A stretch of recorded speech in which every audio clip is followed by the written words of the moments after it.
Hi, guys.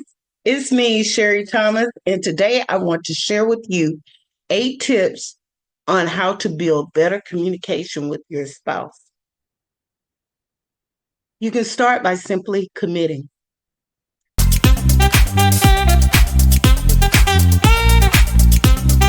Commit to developing a better line of communication with your spouse. Be open to seeking better resolution in how you approach communicating with your spouse. And you begin that by simply agreeing to, let's do this.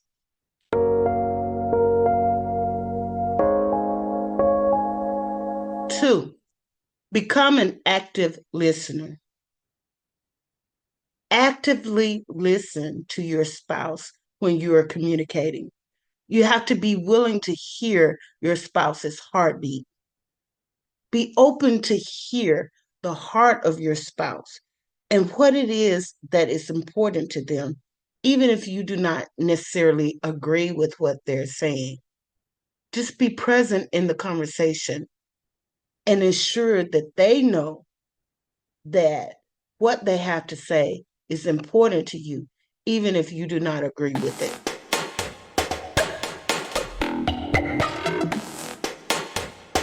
Three, use I statements. Avoid the blame game. Communicate your needs and how you're feeling rather than approaching your spouse with criticism. Using I statements prevents the disagreement between you and your spouse from escalating to the point of no return. It provides resolution in your conversation, and it also help you to avoid blaming your spouse, and it promotes communicating what it is you actually need. It breaks down barriers to the quality of the communication you're having with your spouse. For example, instead of yelling, you never listen when we talk, try expressing, I feel disconnected when you turn your back on me while we are talking, or I feel disconnected when you are more focused on your phone rather than talking to me. May we please face each other when we're having this conversation. That way, your spouse will feel less defensive and the be more willing to actually engage in the conversation with you because they're feeling less attacked rather than being asked to actually engage in the conversation.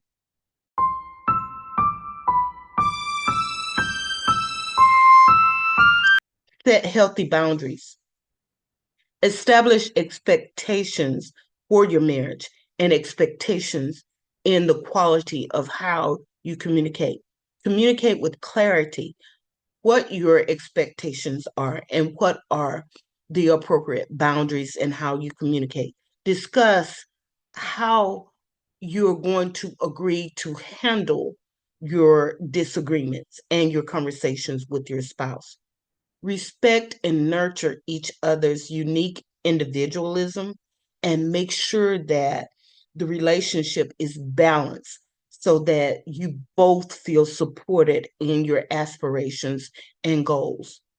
Try role reversal exercises so that you can gain better insight as to what each other's perspectives are.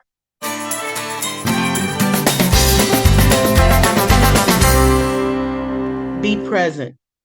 Be intentional in how you show up in your marriage.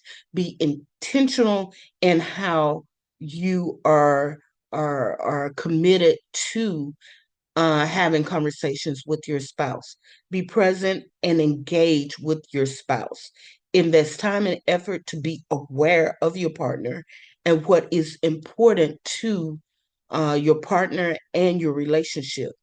Make sure that your spouse understand and are sure of what their importance to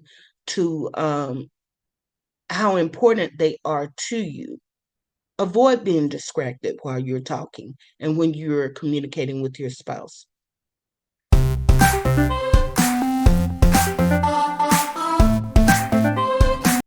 6, reflect on your feelings. Process what you're feeling before you actually have a conversation with your spouse. Make sure you're authentic, transparent, and respectful when you're communicating with your spouse. And be open to your spouse's feedback. Invest the effort to improve and grow in how you are communicating with your spouse.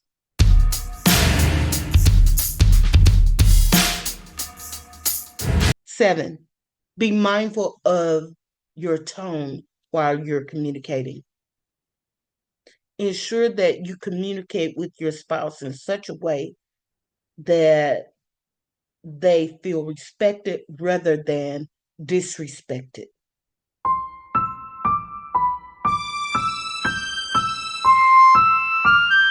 Invest time and effort to talk and listen to your spouse. Ensure that your spouse should have no reason to doubt that you value communicating with them and that your relationship is important to them.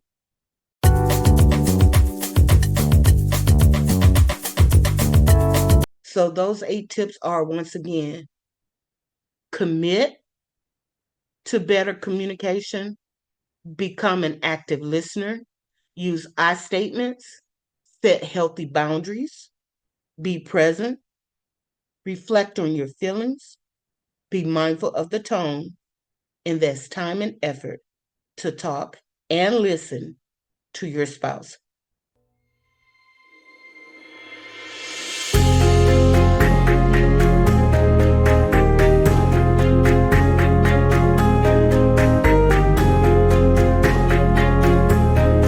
If you have enjoyed this video segment and you want more ideas on how to enrich your marriage, you can continue that journey with my book, Broken Rib, When a Marriage Becomes Sick. It's on Amazon and it is available in both paperback and in Kindle. You can also join me in my upcoming event. It's a virtual chat, Marriage for Real. Until then, be good to each other, be supportive of each other, commit to each other, and I look forward to seeing you later.